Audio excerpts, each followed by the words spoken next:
दोस्तों आज जो कॉमिक्स हम पढ़ेंगे उसका नाम है मौत के व्यापारी। ये मनोज कॉमिक्स वालों की स्टोरी है और ये एक्शन क्राइम सीरीज की कॉमिक्स है। तो पढ़ते हैं इसको। मौत के व्यापारी। बम्बई का शानदार होटल एवरग्रीन।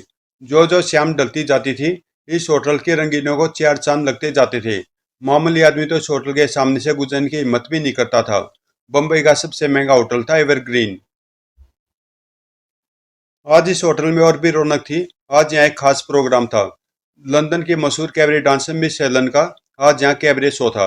होटल एवरग्रीन की तमाम टेबलें भरी हुई थी और कुछ टेबलें जो खाली थी उन पर किसी न किसी के नाम की तख्ती लगी हुई थी। कैबरे शो शुरू होने में भी कुछ ही देर थी कि तभी होटल के बाहर विक्की की मोटरसाइकिल आकर रुकी। वह भी आज कैबरे शो देखने आया था। मोटरसाइकिल साइकिल कंपाउंड में खड़ी करके विक्की सीधा गेट की ओर बढ़ा। गेट पर खड़े दरबान ने उसे जोरदार सैल्यूट मारा और गेट खोल दिया। विक्की के अंदर पहुंचते ही, कहिए मैं आपकी क्या सेवा कर सकता हूँ। मेरा नाम विक्की है और मैंने कैबरे के लिए एक टेबल बुक करा रखी है। जी एक मिनट। कुछ देर बाद, जी आइए। और फिर, sir your order. Vegetable burger और एक कोन कॉफी। Okay sir. कुछ देर बाद स्टेज पर एक आदमी हाथ में माइक लिए हुए आया। साहिबान, आज की श्याम मिस हेलन के नाम है। जैसा कि आप सबको मालूम है, आज हमारे होटल में लंदन की मशहूर cabaret dancer miss Helen cabaret dance करने जा रही है। आज से पहले मिस हेलन ने देश विदेश में सैकड़ों शो किए हैं, मगर हमारा आज का शो उन सबसे हटकर है। मिस हेलन के शरीर पर बहुत से गुब्बारे बंधे होंगे। वह बारी बारी से सबकी टेबल के पास जाएगी और एक आदमी को एक गुब्बारा सिगरेट लगाकर फोड़ने की इजाजत है। जो आदमी आखिरी गुब्बारा फोड़ेगा वह मिस हेलन के साथ स्टेज पर डांस कर सकेगा और वहीं आज की नाइट का हीरो भी होगा और उसे होटल एवरग्रीन की तरफ से एक शानदार मोटरसाइकिल इनाम में दी जाएगी। लोगों ने तालियां बजाई। तो लीजिए साहिबान, हमारा प्रोग्राम शुरू होता है। उसी वक्त पूरे हाल में अंधेरा छा गया और फिर धीरे धीरे स्टेज पर रोशनी होने लगी। इसके साथ ही स्टेज पर मिस हेलन थिरकने लगी। कुछ देर स्टेज पर नाचने के बाद वह स्टेज से नीचे उतर आई और बारी बारी से लोगों की टेबल के पास जाने लगी। हेलन जिसकी टेबल के पास जाती वह अपनी जलती सिगरेट की नोक से एक गुब्बारा फोड़ देता। धीरे धीरे हेलन के शरीर से गुब्बारे कम होने लगे।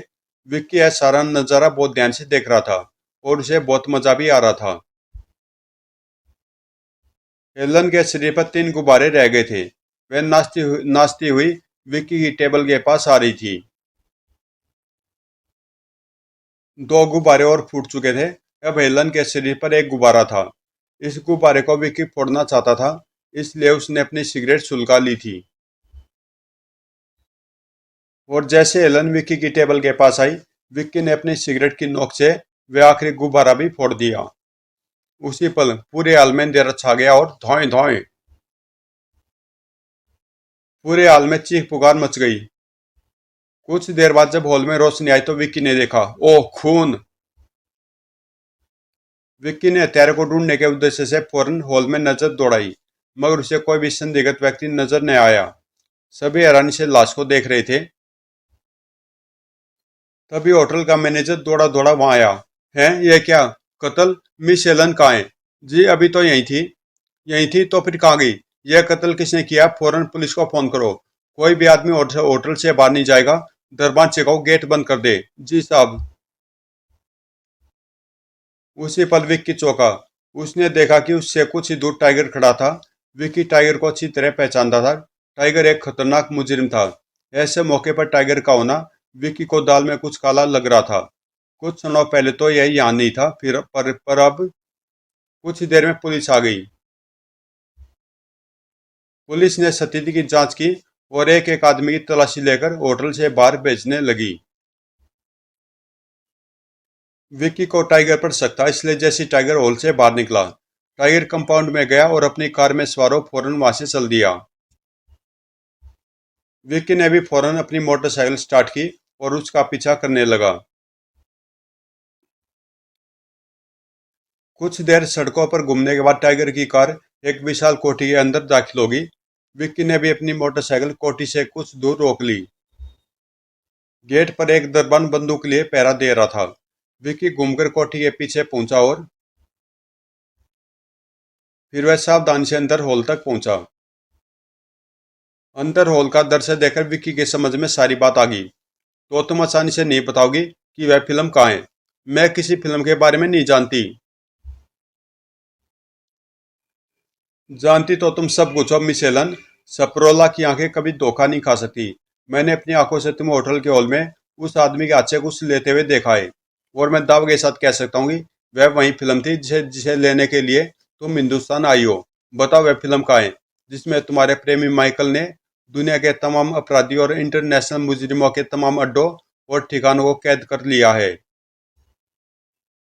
और वह उसे इंटरपोल को पुलिस और वह उसे इंटरपोल की पुलिस को सौंपकर लाखों रुपए का इनाम पाना चाहता है। उसका यह सपना हम कभी पूरा नहीं होने देंगे मिस एलन।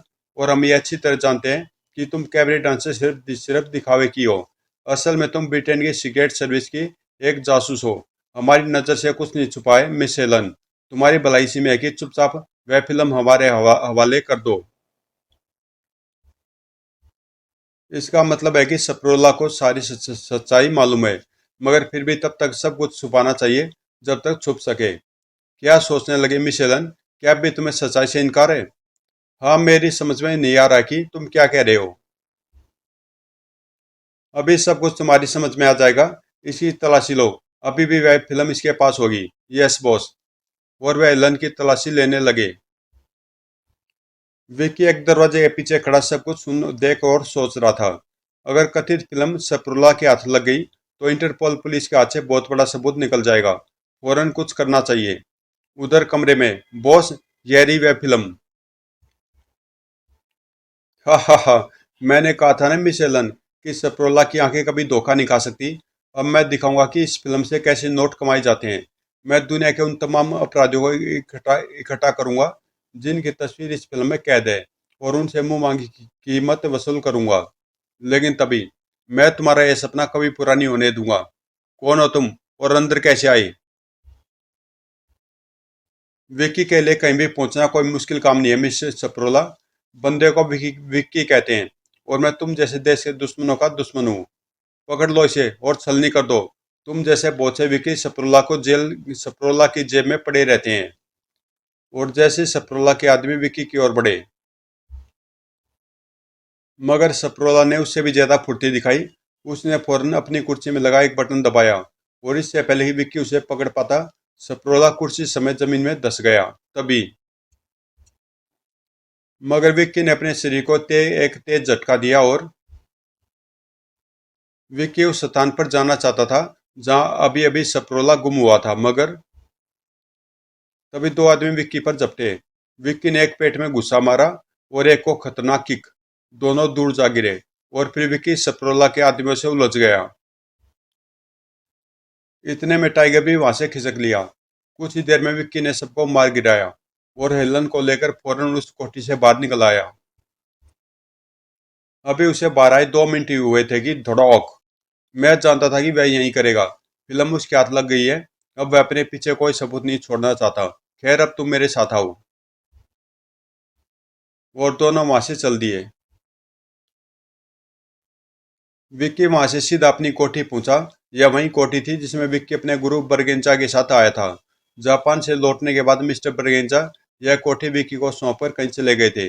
विक्की ने उन्हें बहुत रोका था, मगर मिस्टर बर्गेंचा नहीं रुके थे। बर्गेंचा ने कहा था कि अब मेरा इंतकाम तो पूरा हो गया है। थोड़ी सी जिंदगी बाकी है, कहीं भी गुजार लूंगा। वह दोनों अंदर पहुंचे। यह तो मैं जान ही चुका हूँ कि तुम ब्रिटेन की सीक्रेट सर्विस के सदस्य हो। मगर जब यह फिल्म तुम्हारे प्रेम ने ही तैयार की थी तो वह खुद से इसे लेकर तुम्हारे पास क्यों नहीं पहुंचा? उन्हें शक हो गया था कि कुछ अपराधियों को इस बात का पता लग गया है और वह उनके पीछे लगे हुए हैं। इसलिए उन्होंने मुझे लंदन फ़ोन किया और कहा कि मैं यहाँ आकर वह फिल्म ले जाऊँ। वह बाद में लंदन पहुँच जाएंगे। मैंने फ़ौरन अपने चीफ से बात की और उन्होंने मुझे भारत आने की इजाज़त दे दी। और भारत स्थित अपने जासूसों से मिलकर होटल एवरग्रीन में एक कैबरे शो का प्रोग्राम रख दिया ताकि सभी यह समझे कि मैं भारत कैबरे शो के लिए ही आई हूँ। मैं लंदन में एक मशहूर कैबरे डांसर हूँ मैंने अपने देश से बाहर भी कई शो किए, मगर उनका मकसद कुछ और ही हुआ करता था। खैर, कल जब मैं भारत पहुंची तो होटल पहुंचते ही मुझे पेरे ने एक कागज लाकर दिया, जिस पर माइकल का संदेश था कि कैबरे शो के अंदर ही मुझे 40 नंबर की टेबल के पास जाना है। उस पर जो आदमी बैठा होगा उसके पास ही वह फिल्म होगी। इसलिए मैंने गुब्बारों वाला आइटम रखा था ताकि मैं उसकी टेबल के पास जा सकूं। मैंने वह फिल्म प्राप्त भी कर ली, मगर न जाने कैसे सप्रोला को इस बात का पता चल गया और आखिरी गुब्बारा जैसे ही आपने तोड़ा, पूरे हॉल में एकदम अंधेरा छा गया और सप्रोला के आदमी मुझे उठाकर ले गए। उसके आगे क्या हुआ यह तो आप जानते हैं, मगर आप वहां कैसे पहुंच गए? क्या आपको अभी उस फिल्म से कोई मतलब है? नहीं, मैं तो सिर्फ वहाँ कैबरे शो देखने गया था, मगर जब उस 40 नंबर टेबल वाले का खून हो गया तो मुझे भी इस केस में दिलचस्पी पैदा हो गई। फिर अचानक मुझे वहाँ टाइगर नजर आ गया।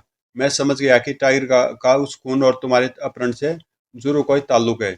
बस मैं उसके पीछे लग गया और वहां तक पहुंच गया। मगर अब सवाल यह उठता कि सप्रोला को कहाँ ढूंढा जाए? क्या तुम्हें पता कि इस समय माइकल कहाँ होगा? माइकल यहाँ है ब्रदर। आखिर वही हुआ ना हेलन, जिसका मुझे डर था। ओ माइकल, माय डार्लिंग। हेलन दौड़कर माइकल के सीने से लग गई।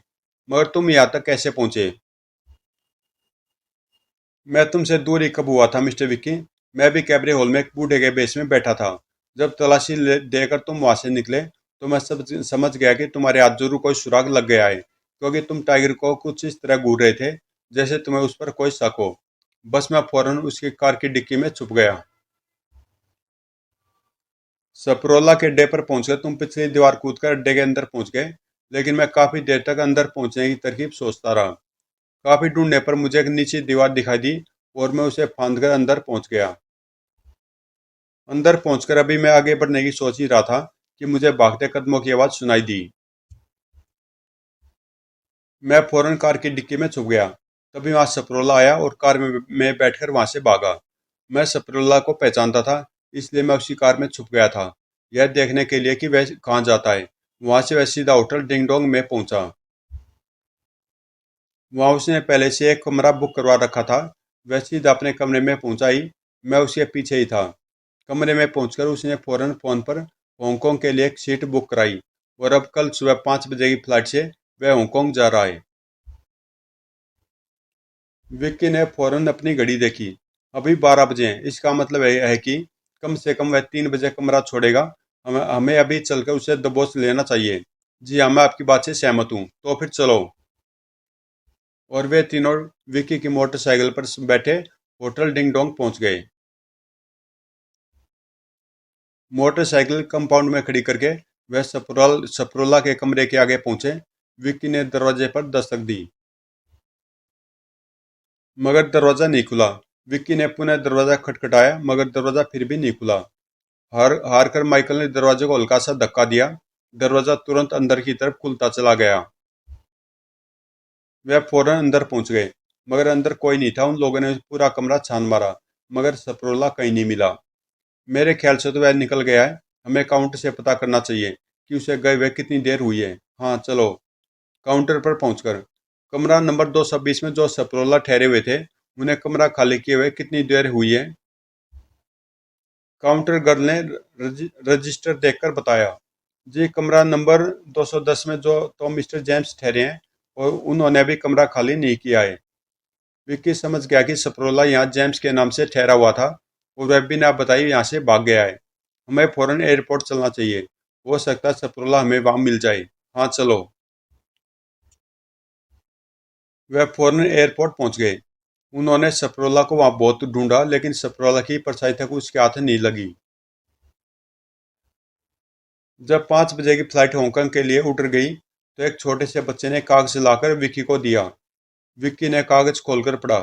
मिस्टर विक्की और माइकल, मैं जानता हूँ कि तुम्हें मेरी बहुत तलाश है, मगर तुम तो क्या, तुम्हारा बाप भी मुझे नहीं पकड़ सकता। मैं ये फिल्म लेकर हांगकांग जा रहा हूँ। अगर तुम्हारे अंदर दम है तो वहां आकर मुझसे वह फिल्म छीन लो। सपरोला। ओ, तो इसका मतलब है कि सपरोला फिल्म देकर हांगकांग चला गया। अब हमें क्या करना चाहिए? हम भी हांगकांग जाएंगे। किसी भी कीमत पर मुझे वह फिल्म हासिल करनी है। मैंने बहुत मेहनत से अपनी जान पर खेलकर वह फिल्म बनाई है, या यूँ समझ लो कि मेरी जिंदगी भर की कमाई है वह फिल्म। तो ठीक है, आप लोग हांगकांग चले जाए, मैं चलता हूँ। क्या मतलब, क्या तुम हांगकांग नहीं चलोगे? नहीं, मैं वहां जाकर क्या करूंगा? तुम्हारा उस फिल्म के पीछे कोई मतलब है? तुम वह फिल्म इंटरपोल पुलिस को सौंपकर लाखों रुपया का इनाम पाना चाहते हो। मेरा क्या मकसद है उस फिल्म के पीछे?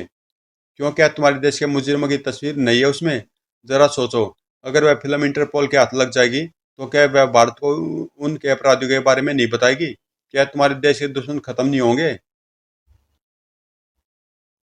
बात तो तुम्हारी ठीक है, मगर यह काम तुम दोनों भी तो कर सकते हो। कर सकते हैं, मगर एक और एक मिलकर 11 होते हैं। अगर तुम हमारे साथ चलो तो हम यह काम जल्दी पूरा कर लेंगे। आप मुझे नहीं जानते मिस्टर विक्की, मगर मैं आपको बहुत अच्छी तरह से जानता हूँ। मैंने आपको जापान में हैरी के साथ मुकाबला करते देखा है। मैं इस वक्त जापान में अपना यह काम पूरा कर रहा था।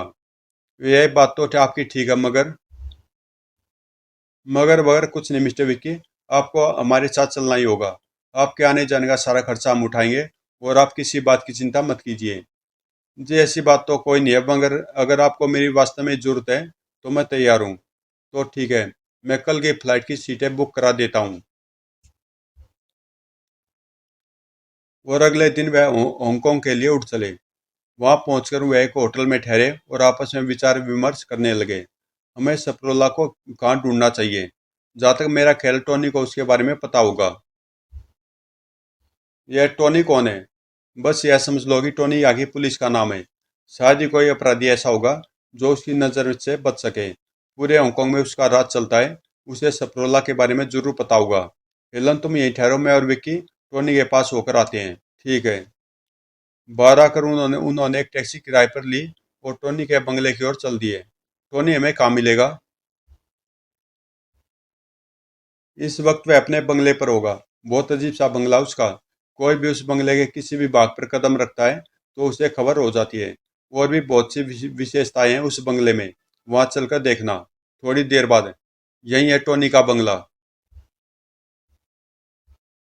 विक्की ने देखा कि टोनी का बंगला बहुत खूबसूरत बना हुआ है। बंगले का मेन गेट टी के आकार का बना हुआ था, और बंगले के सबसे ऊपर बड़े बड़े अक्षरों में टोनी पैलेस लिखा हुआ था। वह दोनों अंदर दाखिल हुए।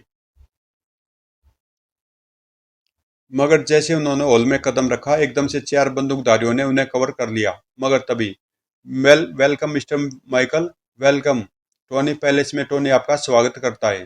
Thank you mister Tony. Guards, इन्हें इज्जत के साथ हम तक पहुंचा दो। Yes master. कुछ ही देर के बाद वे टोनी के सामने थे। टोनी ने बहुत गर्मजोशी से माइकल से हाथ मिलाया। आपकी तारीफ? इन्हें नहीं जानते? पिछले दिनों जापान में एक कराटे चैंपियनशिप हुई थी, तुम्हें याद होगा। हाँ हाँ, वे हैरी के साथ और भारत से। हाँ साहब, यह वही है, भारत से mister Vicky. Thank you mister Vicky. मुझे आपसे मिलकर बहुत खुशी हुई। आप जैसे बहादुर इंसानों से दोस्ती करना मेरा पुराना शौक है। थैंक यू, मुझे भी आपसे मिलकर बड़ी खुशी हुई। अब कहो माइकल, कैसे आना हुआ? हांगकांग कब आए? हांगकांग तो हम आज ही आए हैं, मगर मुझे तुमसे बहुत जरूरी काम है। हाँ हाँ, कहो। टोनी, यह बात तो तुम जानते हो कि कई सालों से मैं अपराध जगत पर एक फिल्म तैयार कर रहा हूँ। हाँ हाँ, जानता हूँ भाई। उसमें उसमें हमारे अड्डे के भी कुछ हिस्से हैं। हाँ, वह फिल्म भारत से सपरोला ले उड़ाए और वह सीधा हांगकांग आया है। तुमसे छीन कर? नहीं, मेरी प्रेमिका हेलन से। ओह, अब तुम क्या चाहते हो? मैं चाहता हूँ तुम सपरोला को पकड़कर मेरे हवाले कर दो। नहीं माकल, मैं यह काम नहीं कर सकता। हमारी अपराध की दुनिया के भी कुछ उसूल होते हैं। अगर मैं सपरोला को पकड़कर तुम्हारे हवाले करता हूँ तो यह मेरे अपने धंधे से गद्दारी होगी। तो फिर आप यह काम कीजिए, हमें सिर्फ इतना बता दीजिए कि इस वक्त सपरोला कहाँ है। हाँ, यह काम मैं कर सकता हूँ, तुम कुछ देर बैठो। मैं भी पता लगवाता हूँ कि सपरोला इस वक्त कहाँ है। और फिर टोनी ने ट्रांसमीटर ऑन किया। Hello, Tony speaking, number 3। पता करो कि सपरोला इस वक्त कहाँ है। Yes master. क्या वह सपरोला जो कल भारत से आया है? हाँ हाँ, वही। कुछ देर में नंबर 3 का संदेश आया। मास्टर, वह इस वक्त अड्डा नंबर 2 पर है। ठीक है माइकल, सपरोला इस वक्त अपने अड्डा नंबर 2 पर है। मगर यह अड्डा नंबर 2 है कहाँ? Home street, dean palace. Many many thanks mister Tony, no mention. अच्छा टोनी, अब हम चलते हैं। ओके। और वे वापस होटल आ गए। कुछ पता लगा? हाँ, सपरोला होम स्ट्रीट दीन पैलेस में है। तो अब हमें क्या करना चाहिए? करना क्या है? आज रात हम डीन पैलेस पर दावा बोलेंगे। और रात को विकी, माइकल और हेलन डीन पैलेस पहुंचे। दरवाजे पर खड़े बंदूकधारी दरबान की गर्दन पर विक्की ने एक कराटे चाप मारी। अगले पल दरबान लुढ़क गया। उसे एक साइड के पौधों के पीछे छिपाकर वे लोग आगे बढ़े। आगे रास्ता दो भागों में बट गया था। तुम दोनों उधर जाओ और मैं इधर जाता हूँ, ठीक है। आगे बढ़ने पर माइकल और हेलन को एक कमरे से बात करने की आवाज आई। माइकल अंदर झांकना ही चाहता था कि तभी, खबरदार, अगर अपनी जगह से 1 इंच भी हिले तो भून कर रख दूंगा। क्या देख रहे थे? कुछ नहीं, हम तो यूं ही। बकवास बंद करो डिसोजा, इन्हें बॉस के पास ले चलो। चलो। और वह उन दोनों को सप्रोला के सामने ले गए। बॉस, ये लोग छुपकर आपकी बातें सुन रहे थे। सप्रोला उन दोनों को देखकर चौंका। ओ मिस्टर माइकल और हेलन, तो आप लोग यहाँ तक पहुंच ही गए, मगर आपका तीसरा साथी कहाँ है? तीसरा साथी कौन? Vicky, karate champion mister Vicky. वह हमारे साथ नहीं आया। अच्छा किया, शायद कुछ दिन और जी लें। गार्ड्स, सामने बांध दो इन दोनों को। Yes boss. उधर विक्की भी उस हॉल में झांक रहा था। उसे भी दो गार्डों ने कवर कर लिया। कौन हो तुम? तुम्हारा बाप। खटॉक। कहने के साथ ही विक्की ने उन दोनों को उलट दिया। दो दो हाथ में ही दोनों गार्ड बेहोश हो गए। विक्की ने उनमें से एक की बंदूक उठाई और हॉल के अंदर पहुंच गया। खबरदार, अगर किसी ने गोली चलाई तो। सप्रोला ठीक मेरे निशाने पर है। सप्रोला, अपने आदमी से कहो कि माइकल और हेलन को खोल दे। विक्की चलता हुआ ठीक सप्रोला के पीछे आ गया। अब बताओ सप्रोला, वह फिल्म कहाँ? जल्दी बताओ, वरना मैं दोबारा नहीं पूछूंगा। तभी, विक्की बचो। विक्की फौरन पीछे घुमा और उसने फायर कर दिया। पीछे एक आदमी उसका निशाना लेने की कोशिश कर रहा था। बस इतना मौका काफी था सप्रोला और उसके आदमियों के लिए। सप्रोला वहां से भागा और उसके आदमियों ने गोलियां चलानी शुरू कर दी। विक्की भी पलटकर सप्रोला के पीछे लपका। और इससे पहले कि विक्की उस तक पहुंचे, सप्रोला एक कमरे में घुस गया। कुछ देर बाद विक्की भी उस कमरे में पहुंचा, मगर सप्रोला उसे कहीं नजर नहीं आया। तभी अचानक एक दरवाजा खुला और सप्रोला सामने आ गया। उसके दोनों हाथों पर शेर के पंजे चढ़े हुए थे। आओ मिस्टर विक्की, आज मैं तुम्हारा भी काम तमाम कर दूं। अपनी जिंदगी की चिंता करो सप्रोला, तुम्हारा खेल अब खत्म हो चुका है। अभी पता लग जाएगा। कहने के साथ ही सप्रोला ने वार कर दिया। विक्की ने खुद को बचाया, मगर सप्रोला एक के बाद एक वार किए जा रहा था। उसका एक खतरनाक वार विक्की की छाती पर लगा। आह! विक्की दर्द से चीख उठा। अपने शरीर से खून निकलते देख विक्की खूंखार उठा और सप्रोला पर टूट पड़ा। विक्की ने मार मार कर सप्रोला की हालत खराब कर दी। बोला, वह फिल्म कहाँ है? मुझे नहीं पता। नहीं पता? लगता दिमाग कभी भी ठिकाने नहीं आया। विक्की पुनः सप्रोला पर टूट पड़ा। बताता हूँ, मुझे और मत मारो। तो लाओ वह फिल्म। यह लो। सप्रोला ने अपनी जेब से वह फिल्म निकालकर विक्की को दे दी। विक्की फिल्म देख रहा था कि अचानक सप्रोला ने उसे धक्का दिया और वापस उसी कमरे की ओर भागा। विक्की उसके पीछे लपका, मगर दरवाजा बंद हो चुका था। भाग गया साला। विक्की फौरन कमरे से निकला और उस हॉल में पहुंचा। हॉल का दृश्य देखकर वह सन्न रह गया। पूरे हॉल में लाशें ही लाशें पड़ी थी और उनमें एक लाश हेलन की भी थी। माइकल भी एक लाश में बदला हुआ था, मगर उसमें अभी कुछ जान बाकी थी। विक्की फौरन उसकी ओर लपका। माइकल, माइकल मेरे दोस्त, ये क्या हो गया? क्या वह फिल्म मिली? विक्की, मैंने एक भी आदमी को तुम्हारे पीछे नहीं आने दिया। हाँ माइकल, मैं सप्रोला से फिल्म छीन लाया हूँ। तो ठीक है, अब मैं चैन से मर सकूंगा। नहीं माइकल, मैं तुम्हें कुछ नहीं होने दूंगा। नहीं विक्की, अब मेरा बचना मुश्किल है। कि क्या तुम मेरा एक काम और करोगे दोस्त? हाँ हाँ, कहो माइकल, मैं तुम्हारे लिए कुछ भी कर सकता हूँ। तो दोस्त, तुम यह फिल्म इंटरपोल पुलिस तक पहुँचा दो। हाँ माइकल, जरूर पहुँचा दूंगा, लेकिन दोस्त तुम्हें कुछ नहीं होगा। Thank you Vicky. और माइकल की गर्दन एक और ढुलक गई। विक्की उसे लिपट कर रोने लगा। माइकल मेरे दोस्त। तभी दिन पैलेस में एक जोरदार धमाका हुआ। धड़ाम! लेकिन विक्की तब तक दिन पहले से बाहर निकल चुका था, क्योंकि वह पहले ही समझ गया था कि सप्रोला अपना ये अड्डा तबाह कर देगा। अगले दिन वह जहाज में बैठकर इंग्लैंड पहुंचा और सीधा इंटरपोल पुलिस विभाग में पहुंचा। फिल्म इंटरपोल पुलिस कमिश्नर को सौंपकर सारी बात बता दी और हिंदुस्तान वापस आ गया। कुछ दिनों बाद विक्की को इंग्लैंड से एक लेटर आया, साथ में 1 लाख रुपए का ड्राफ्ट भी था। मिस्टर विक्की, आपके और माइकल के सहयोग से दुनिया के तमाम बड़े बड़े मुजरिम गिरफ्तार कर लिए गए हैं। इस काम के लिए दुनिया भर की सरकारें आपकी आभारी हैं। साथ ही आपको इनाम की आधी रकम भी भेजी जा रही है। दुनिया के अखबारों में विक्की, माइकल और हेलन की तस्वीरों के साथ उनकी प्रशंसा मोटे मोटे अक्षरों में अंकित की गई थी। समाप्त। तो दोस्तों, कॉमिक्स यहीं पे समाप्त होती है और मिलते हैं किसी अगली कॉमिक्स में।